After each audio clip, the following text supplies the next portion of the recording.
Hello guys, katapos ko lang sa maglinis sa taas guys.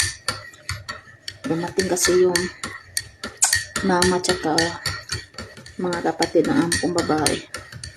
Kaya ito, bago kami umalis, habang nag-aantay pa ako sa kanila na nag-make up pa sa taas, kakain muna tayo ng tinapay guys, saka gatas. Naglilinis ako sa sa extra room. Yung mga walang mga damit na room guys. Minsan lang yan palinisan pag may bisita. Yung kulit ko, nag-change skin.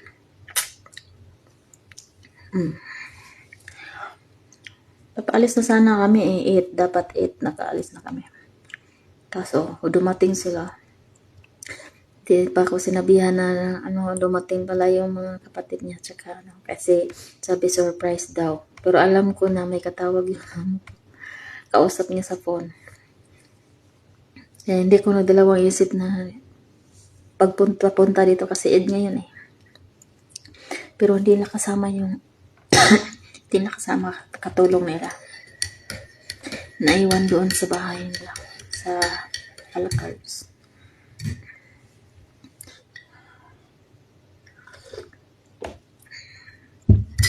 Pero ito kasi yung pinakamasaklap pag nandito yan sila guys. Alam nyo lang guys, pag nandito yan sila, kakarating na nila, tapos ko lang din po na naglinis sa taas, nagkakalat na naman. Yun po ang pinakahit ko talaga sa lahat ng kakatapos ko lang ng trabaho, tapos ngayon doon nilaglag lahat yung mga damit nila,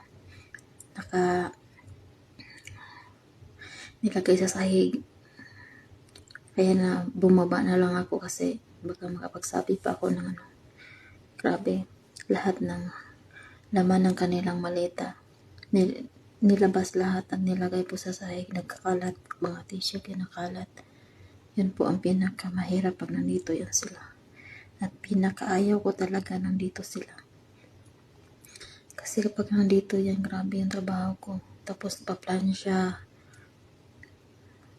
kakalat kahit saan. Ang laki naman ng drum, ang laki naman ng basurahan, pero hindi naman nilagay sa basurahan yung mga tissue. Yung mga ganito guys, ginaganyan nilang na kahit ilagay sa ilalim ng mga kumot. Kakarating lang nila, wala pang 1 oras. Grabe. Kaya dito sa Middle East, sa mga baguhan dyan na hindi kayo marunong magpasensya, di mahaba yung mga pasensya ninyo, pahabaan nyo po guys. Kasi pag nandito kayo talaga, iwan ko lang, hindi masigmura yung yung iwan ko lang talaga, hindi ma-explain na sasabihin pa na ganito ganyan, diba?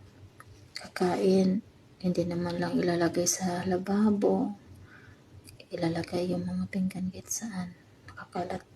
Tapos mga babae pa naman.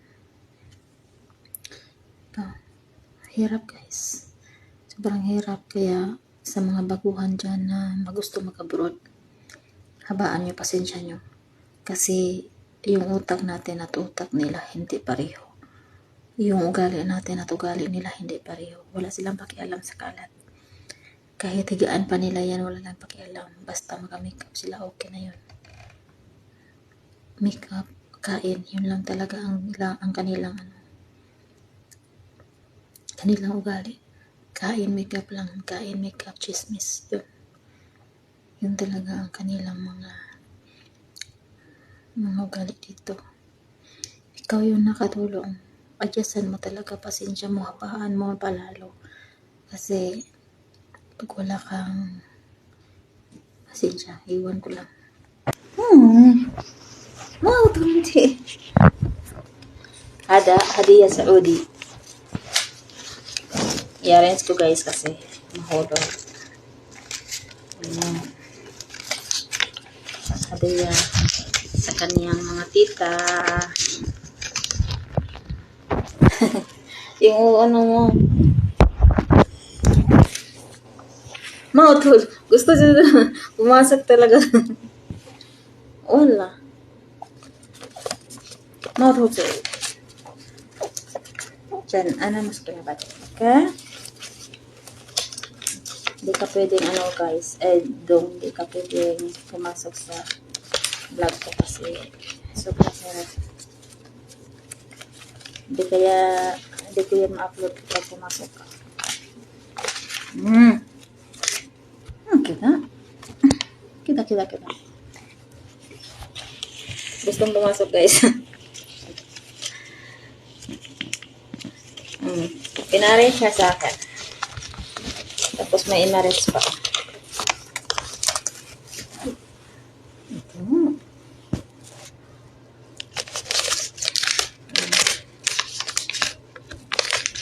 Then, ano talaga to? 10, 20, 30, 40, 50, 60, 70, 80, 90, 100. Mia. Wow, ang dami oh. Daming gift.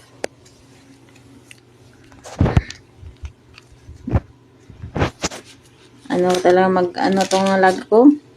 Maghawak ng camera.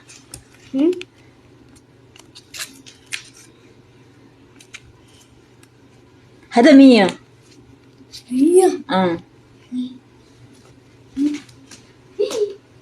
Nagibungkag.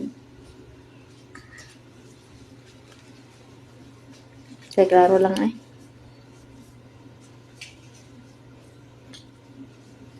Winagtiyada anti Shisma.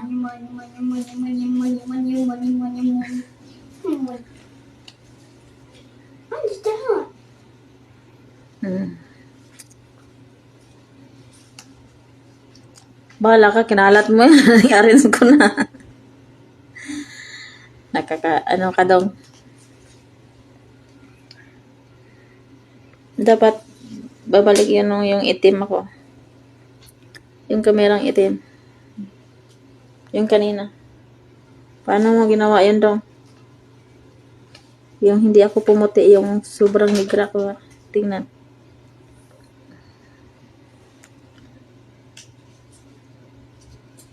Paano mo ginawa yan daw? Kanina daw. Yung negra ko, tingnan daw. Yung parang ako nasa Africa. Ginawa yung itim kanina eh.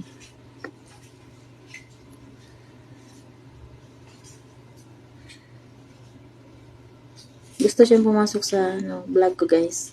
Mahilig kasi ito makakita ng camera eh. Nakaganon ang mukha. Ginagalit hindi ko pinasok yung mukha niya sa live. Yan. Papalis na kami guys. Nag-antay na lang kami kasi ang tagal na nagbihis sa taas. Nag-make up ang tagal, sobra grabe. Natapos na yung trabaho ko. Hello guys, watch up guys. So nakaalis na sila guys, hindi tayo sinasama. Thank you.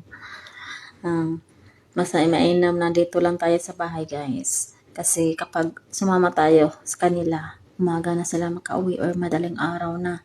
So, napaiwan tayo dito kasi yung sasakyan isa lang yung susi. Yung sasakyan ng aking among lalaki.